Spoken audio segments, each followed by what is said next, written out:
My dear student, আশা করি সব ভালো আছো, ভালো থাকো কামনা করি। আমি আলমগীর হোসেন মজুমদার এমএসসি। আজকের ক্লাসে সবাইকে স্বাগতম। আজকে আমরা অষ্টম শ্রেণীর বিজ্ঞান নিয়ে আলোচনা করব।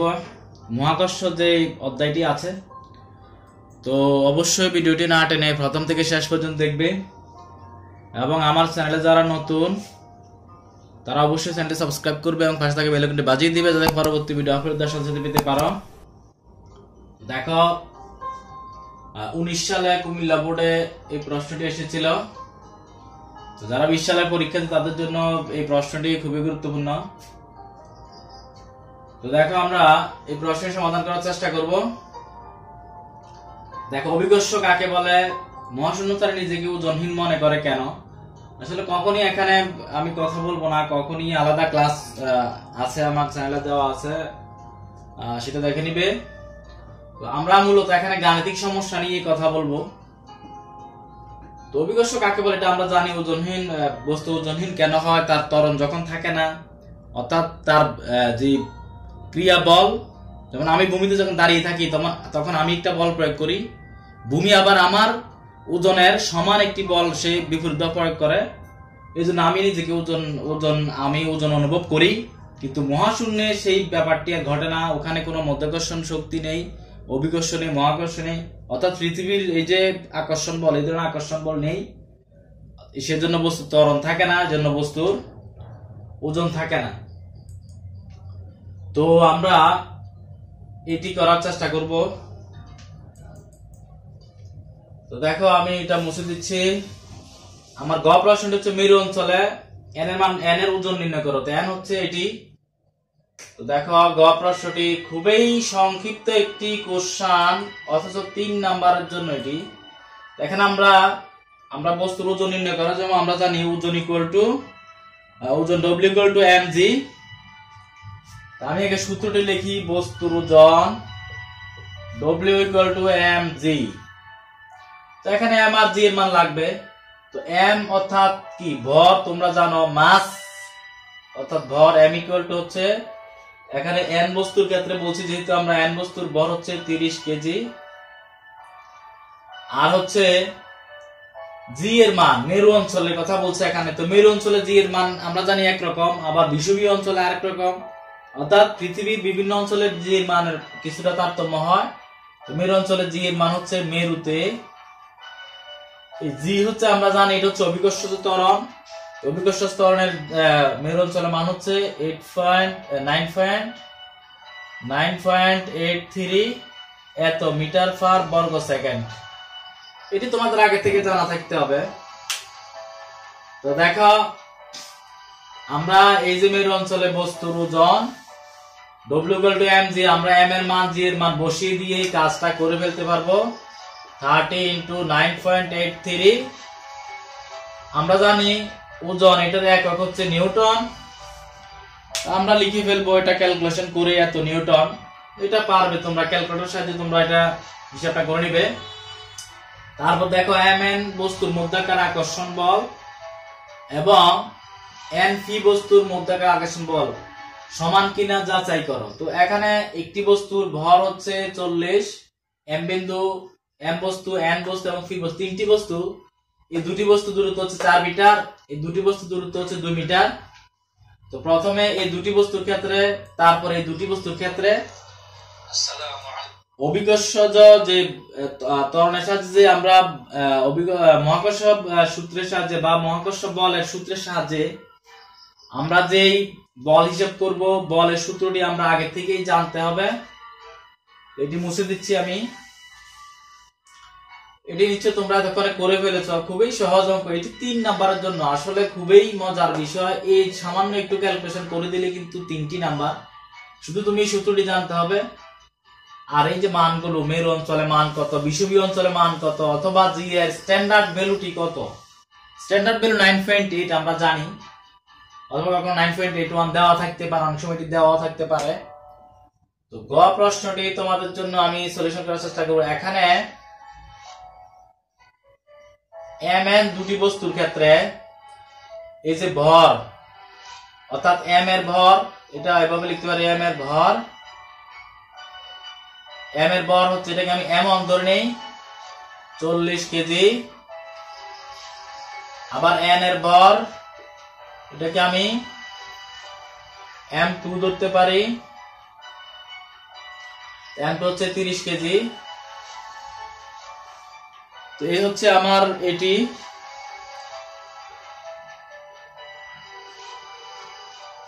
তারপর দেখো, তো এটা হচ্ছে এই দুটি বস্তুর ক্ষেত্রে, mn বস্তুর ক্ষেত্রে। তো এই ক্ষেত্রে দূরত্ব কত? দূরত্ব হচ্ছে, আমরা এটাকে d দ্বারা প্রকাশ করব।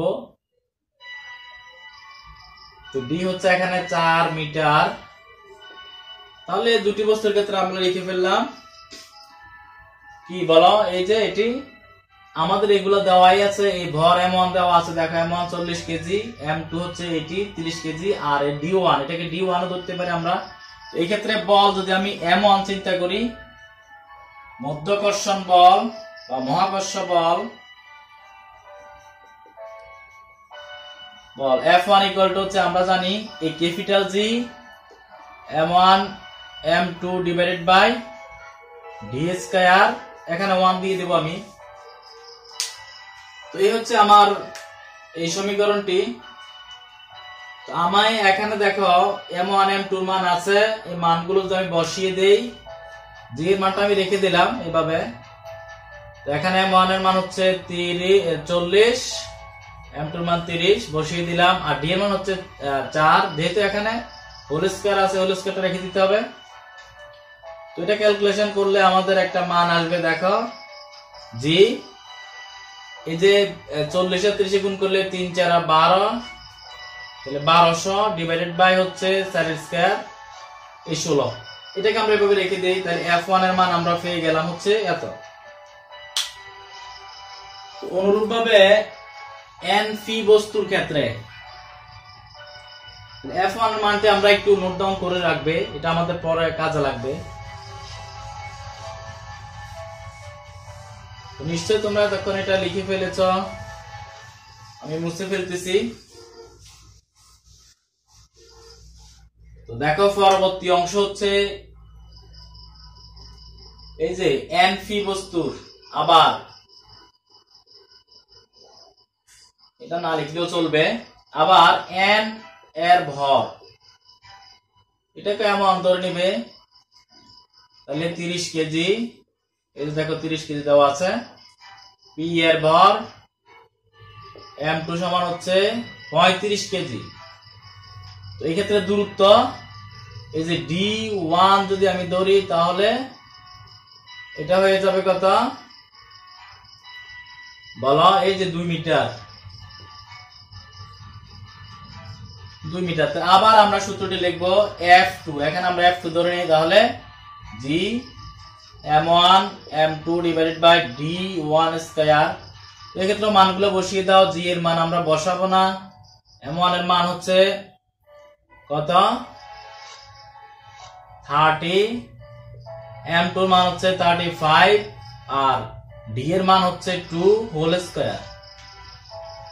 এটা কত হবে আমরা বুঝতে পারতেছি, এটা এইভাবে রেখে দিলাম।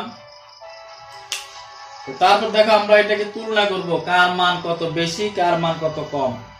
আসলে এটা তেমন কিছুই করা লাগে না, এটাকে আমরা এই জি এর মানটা এখানে বসিয়ে দেব। নিশ্চয়ই তোমরা লিখে ফেলেছো ততক্ষণে, আমি মুছে ফেলি। এই হচ্ছে আমার f2, এটাকে তোমরা গুণ করে নিতে পারো। দেখো আমি গুণটা করে নেই, 35 ইন্টু 30 0 0, তারপরে আসো 3 5 15, 5 হাতে আছে 1, 3 3 9 10, থাকলো এত 1050।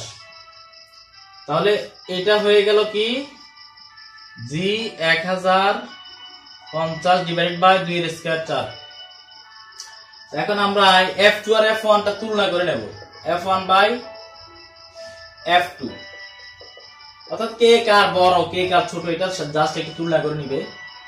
তো f1 ইকুয়াল টু, দেখো বসিয়ে দাও f1 টা g 1200 বাই 16, এটা ভাগ, এই যে ভাগ, এটা আমি এভাবে দিতে পারি। এখানে হচ্ছে জি 1050 ডিভাইডেড বাই 4।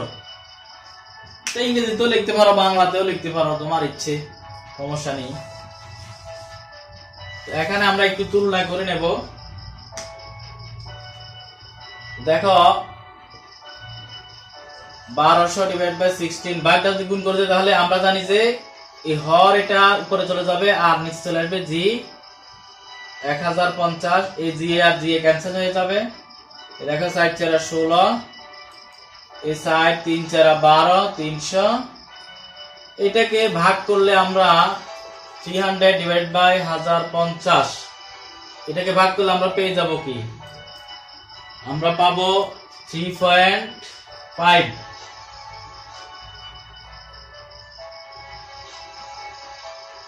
ঠিক আছে,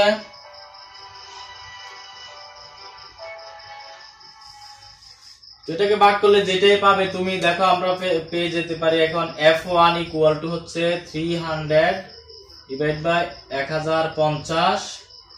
এই শূন্য এই শূন্য কেটে দিলে ইনটু, এখানেই কেটে দাও এই শূন্য এই শূন্য, এই আমরা তুলনা করে নিলাম, ইনটু হচ্ছে f2। তাহলে f1 হচ্ছে f2 এর এত অংশ। তাহলে এখান থেকে হিসাব করলে আমরা লিখতে পারবো, সুতরাং f2 ইকুয়াল 0.3.5 ইনটু f1। তাহলে নিশ্চয় তোমরা দেখতে পাচ্ছ যে f2 টা এখানে বড়, তাহলে আমরা লিখতে পারবো f2। দেখো f2 গ্রেটার দেন f1। দেখো আমি আরো একটু বলে দেই। এখানে আমি f1 টা আগে বের করেছিলাম সূত্রের সাথে, তোমরা দেখেছো f2 টা বের করেছিলাম। এই দুটির মান আমরা এই যে f1 ভাগ f2 এভাবে লিখে ফেললাম। তো লেখার পরে দেখো এই ভাগটাকে আমি গুণ করে দিলাম। তারপর এখানে কিছু ক্যালকুলেশন করলাম, জি আর জি ক্যান্সেল হয়ে গেল, এটা কাটাকাটি করে আমি পেয়ে গেলাম এত বাই এত। তো f1 টাকে রেখে f2 টাকে আমি গুণ করে দিলাম। দেখো f1 বাই f2 বা f1 টাকে রেখে f2 টাকে আমি গুণ করে দিলাম এদিকে, তো হয়ে গেল এত। এটাকে হিসাব করে নিলে, এটাকে ভাগ করলে, অথবা ধরো 105 এটার সাথে গুণ হয়ে যাবে, 30 ভাগ হয়ে যাবে। তো এরকম করে হিসাব করলে এখানে 3.5 f1 হবে, অর্থাৎ f2 ইকুয়াল টু 3.5 f1, অর্থাৎ f1 এর 3.5 গুণ, 3.5 গুণ। তাহলে আমরা লিখতে পারি f2 গ্রেটার দেন f1। এই হচ্ছে আমার তুলনা। তাহলে এই যে দ্বিতীয় ক্ষেত্রে বস্তুটির যে বল সেটি বেশি। তো আশা করি এটি বুঝতে পেরেছো। এই নিয়মে তোমাদের একটি বারের কাজ দেওয়া থাকবে, তোমরা ওই সমস্যাটি অবশ্যই নিজে নিজে সলিউশন করবে। তো দেখা হবে নতুন কোনো ভিডিওতে, সে পর্যন্ত ভালো থাকো, আল্লাহ হাফেজ।